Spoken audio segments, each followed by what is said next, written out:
Intel baseline profiles, which had been developed by Asus and Gigabyte. Now, these profiles were meant to cap the power limits of Intel's K-SKU processors in the hope of addressing the stability issues. The thinking being that the crashing was caused by board partners running the CPUs above safe limits and above what Intel recommends or specifies to their partners. The entire process was a mess though. Not all board partners issued BIOS updates, and while Asus and Gigabyte used the baseline terminology, neither of them used the same settings. Still not starting. I told the mechanic don't put diesel in it. It's a V8. V8 petrol, mate. Unbelievable. Swear it's the 4th time. Oh, hey boss. Yeah, Timmy. I was just wondering if I could make you a hot beverage. Oh, I don't know, Timmy, to be honest. Pretty alerted. I've had enough of the coffees. Ah, shit. Maybe I could make you a hot chocolate. How does that sound? Yeah, something sweet sounds good. No worries. All right, boss. I'll make you a hot drink, all right. Timmy, what's happening with that hot drink? Oh, sorry, boss. It's coming. The boss doesn't know. We've put his favourite drinking chocolate in there. 7 teaspoons iodized salt. And the good stuff from Steve's last video. He's gonna love this one. Hey, it's the boss. I've got a hot drink. Timmy made it. I can't wait to try it. But before that, I've got a few things to talk about. So Steve from Hard Run Box is all of a sudden standing in videos because Gamers Nexus is standing in videos as well, talking about the Intel and how bad they are and all that sort of stuff. Give it a watch. It was quite funny. A lot of salt. A little bit babyish, I'd say. I didn't expect it from those fellas to really, you know, it's getting a bit cringy.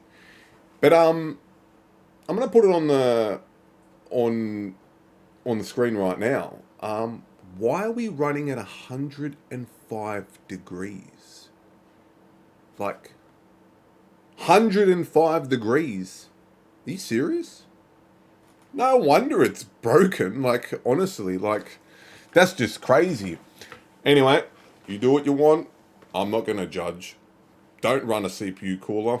Don't get a adequate water cooler. That's up to you. Though, we're going to have a look at Jay's 2 cents, see what he has to say. We're going to have a look at Doofus from Frame Chasers, see what he has to say about the topic. Intel's come up with an update for your BIOS and for the IME. You run that. She should be good. Jump back in the settings, check your volts of course, because don't ever let the manufacturers from Intel, AMD, or the motherboard guys determine what your volts are, because this is why we're here. So I'm going to drink this beverage that Timmy's made. I haven't tried it yet. I'm sure it's great. And we're going to see what the boys have to talk about. Then I'm going to come back for a quick swing, see what happened, and she's good.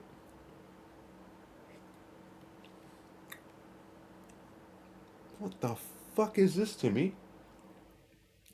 Fantastic. I recommend it. Let's go. At this point, it's very clear Intel cannot be trusted to do the right thing for its customers. And this is where we are right now. There has been many more angles to this story, loads of speculation, but at the end of the day, what we know for sure is 13th and 14th gen CPUs are experiencing stability issues en masse. July 14th, Buildroid posts a video titled The Intel Instability and Degradation Rant, where he theorizes that there's an issue with the RAIN bus. This is interesting because it matches some of those earliest complaints that we found previously, and this was before anyone had evidence of basically anything, and it was just total conjecture out on forums, but it lines up with what Buildroid is saying. And if anybody looked at the VID table, or even just looking at your vCore 18 months ago, would have realized this whole thing is fucked. July 25th, Buildzoid probes the 0x125 microcode and finds that it has a 50 millivolt lower V-core for 6 GHz boost on his 14900K, but says, quote, however, 8-thread Cinebench still gets all the way up to 1.4 volts even at around 80C, which I don't really think is safe. I'm going to probably lower voltages even more with the August update. Also, I'm not sure that every CPU will see a 50 millivolt voltage reduction. It's possible that voltage reduction from microcode 125 varies based on how high your CPU's VID table is. So bad CPUs might see more of a voltage reduction than good ones. Industry as a whole. It's vital for us as PC enthusiasts that Intel remains competitive, because history has shown us that a single dominant force generally leads to stagnation. So the hope is Intel's next generation of products are good, like really good, and they're going to need to be, because the damage that's been done to the Intel brand over the past few months is substantial. Truth is, Intel's been struggling for a while now, and although it wasn't necessarily visible on the balance sheets, demand for their processors has been slowing. Demand for the 11th, 12th, 13th, and 14th generation desktop processors, it's been extremely weak, and the situation has seemed to worsen with each new generation. We got a little bit here. It's getting saltier. I understand why we're testing the 11900K, even though it's got 8 cores. We're testing it with 4 cores in Battlefield 5 to see Intel's sort of how it's sort of progressed over the years. Now, we can't really take that for granted because we haven't got 4 cores on 11900K. We didn't have 4 cores on 10900K. And now we've got much more cores and a lot faster single threads on the newer gen. So I don't know why this is relevant, but he's put that in there, but I'm just going to have my 2 cents on it, and we'll get back to the video, of course. Bang. By the way, I'm not tooting my own horn, but Intel looks like they like me because they released the update on May 31st. Just saying. In early May, Intel requested that all board partners implement the new official Intel default settings profile as the new BIOS default by the 31st of May. And this is to fix the 13th and 14th gen stability issues. And Intel sort of did this in a way that made them seem like they were the only adult in the room, you know, stepping in to put the kids back in line, and the kids, of course, being their board partners. In typical Intel fashion, though, this just added to the confusion, and it wasn't just the consumers and PC enthusiasts who were confused. Intel's own partners, they seemed just as confused as the rest of us.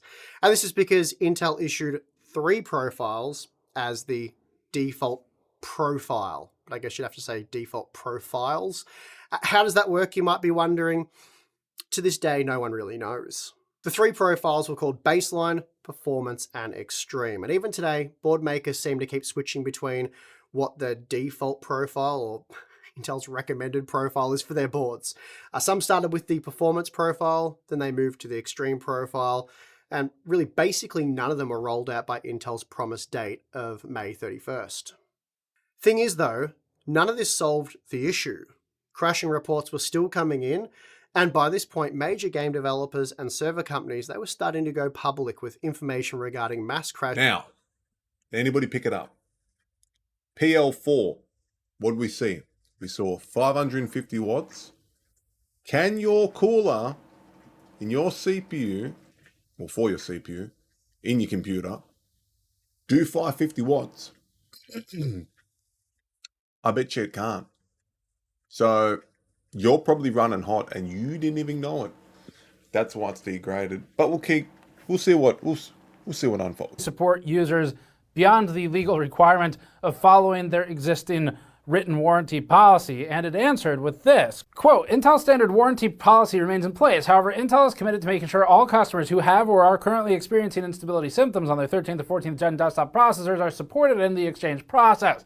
This includes working with Intel's retail and channel customers to ensure end users are taken care of regarding instability symptoms with their Intel Core 13th and 14th gen desktop processors. For customers who are or who have been experiencing instability symptoms, Intel continues advising them to reach out to Intel customer support for further assistance. Additionally, if customers have experienced these instability symptoms on their 13th or 14th gen processors but had RMA requests rejected, we ask that they reach out to Intel customer support for further assistance and remediation. First of all, this doesn't answer the question at all, and it completely dances around it. Secondly, it is completely insane as an answer, because their answer, unironically, somehow, this is like what they actually said, is effectively file an RMA, and then if we screw you, file it again. And just keep doing that until you land on someone who has enough empathy or doesn't hate their job too much and they approve your RMA. That's crazy. To have to go through an RMA process once can already be a painful experience. It's very region specific. But to have to go through it multiple times and then have the company be like, yeah, we know there's at least 2 distinct specific issues, but you're still going to have to just fight your way through. But don't worry, if they reject you, just try again and we'll eventually do something for you. So That's fair enough for Steve to say that about the RMA process, but it is nice that Intel have messaged and say they are going to do RMA process regardless of what the matter. It's probably obviously overwhelming for them at the moment with this issue due to obviously the volts being high, degrading chips, motherboard board partners not really taking in the information and really overlooking things well. But you got to remember, Steve is salty here because he didn't get a reply back from Intel, where other sources that were in contact with Intel, they got a reply back. So we got to take that salt, spread it around. But let's see where it goes. that means AMD is distributing the stuff for the reviews. AMD is validating in its labs, in theory, that stuff works on those boards for the reviews. And so we'd view it as it's ultimately under AMD's control to make sure this stuff kind of works as it's supposed to. We're not going to let them just blame it on a board vendor. So, oh yes, now he's talking about AMD and he's happy again. Well, if you look at the latest benchmarks, what AMD CPUs currently release, which would be the 9000 series, not the X3Ds, it's what I say, a floppy mess. But keep it rolling. a few final things that just came out. First, Puget Systems, which sells pre-built computers, has published a write-up of its own experiences with Intel's failures. The post includes a chart with absolute values of units failed. The 11th gen had remarkably bad failure rates. The 12th and 10th generations look pretty reliable. 12th is actually remarkably good overall. And then the 13th gen has had a consistent string of failures over a long period of nearly 2 years now. The company has also observed what appear to be significantly higher field failure rates with Intel CPUs in general for the past year. The red line indicates CPUs that did not fail in Puget's own QA processes, which would be consistent with potential CPU degradation over time. Steve has talked about some BIOS stuff, but he's more on the crusade against the brand, if you will. So we'll back off from that. Like, it's almost like he wants the audience to relish in the fact that Intel is going under, or like Intel is doomed. Do you know what I'm saying? There's like some weird vitriol here that I can't really sniff out of why. Is it really just because of the clicks? You aren't the only one that noticed it, like salty about it. By Intel not responding to him, he's viewing it as a sign of disrespect of his station. I don't think he's a fanboy, right? Where I think maybe he thinks he's more important than he actually is. Whether or not you trust Intel's microcode to really be the fix, it's probably the best idea to wait and see how this goes over time. Like I said, MSI was the first brand to come out right now with the microcode. I got a million emails this morning when I woke up saying, hey, the new microcode's out, why don't you test it? Here it is. At the end of the day, it is not, and I know this sounds like Intel fanboying right now, it's not. I'm team computer, I love computers. I don't care if it's Intel or AMD or NVIDIA. I just love computers, whatever it is that works for you. But it's not the, oh my God, your CPUs are about to get nerfed type of performance hit. At most, we saw about 2% of average performance hit. No one's gonna notice 2%. If I have to give up 2% or even 5% of performance to have it be stable, yeah, I'll be upset about that because that would mean I lost some performance that I paid for and was advertised to get, but I'd much rather have my CPU be stable. We took bigger hits with Spectre and Meltdown with those updates, which were security updates, than we're seeing with this. But again, I don't think the story's over yet. Because of the fact that MSI released a 0x125 and then only a few days later a 0x129, I'm wondering if there's like a 0x131 or something Intel's working on. Now we need to see over time if this fixes the problem. Like I said, if you have a CPU that's not crashing, you're probably safe, but that doesn't mean it hasn't already degraded somewhat that isn't noticeable because your workloads don't hit it in a way that it would present itself. That's the trust issue that everyone's having right now with Intel.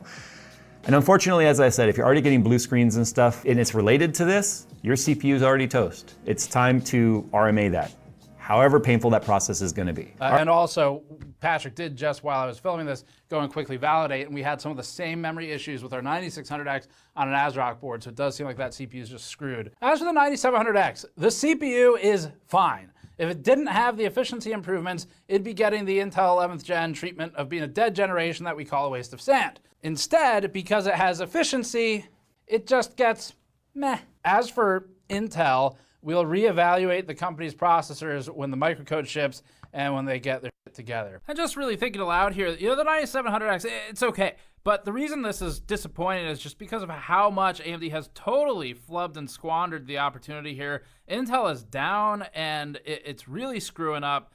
It's good that AMD delayed their launch if they had problems, but they still have problems. So it wasn't enough. There's clear compatibility issues with some of the memory configurations that worked just fine on the 7000 series. We were able to confirm now after filming the whole review and editing it, the 9600X that we got originally, it actually is just dysfunctional. And this is the first CPU I think I've ever received that is that broken where we can't review it. We got a new one in. It works totally fine as expected.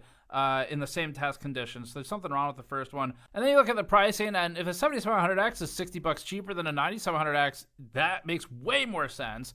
The value is not there for the 9700X versus AMD's own existing inventory. The 7800X 3D at a similar price to the 9700X makes way more sense for gaming scenarios. And so the 9700X, there's really just no reason to buy it right now, we think, compared to AMD's own alternatives. So they've kind of squandered this launch and flubbed the opportunity to really try and impress everyone when Intel is down. With the exception of efficiency in the 9700X versus the 7700X, but the 7800X 3D is basically just as, technically actually more efficient in its intended use case gaming scenarios than the 9700X. I didn't know Steve was like this.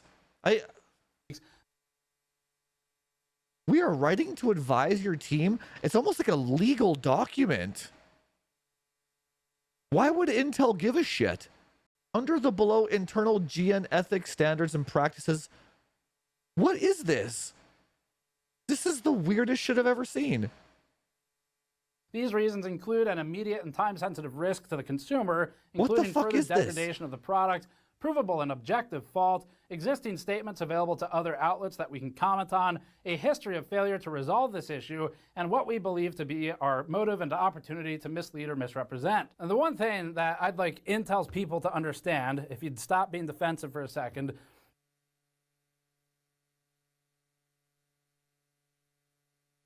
what the fuck is going on? Dude, this is one of the weirdest videos I've seen in a long time.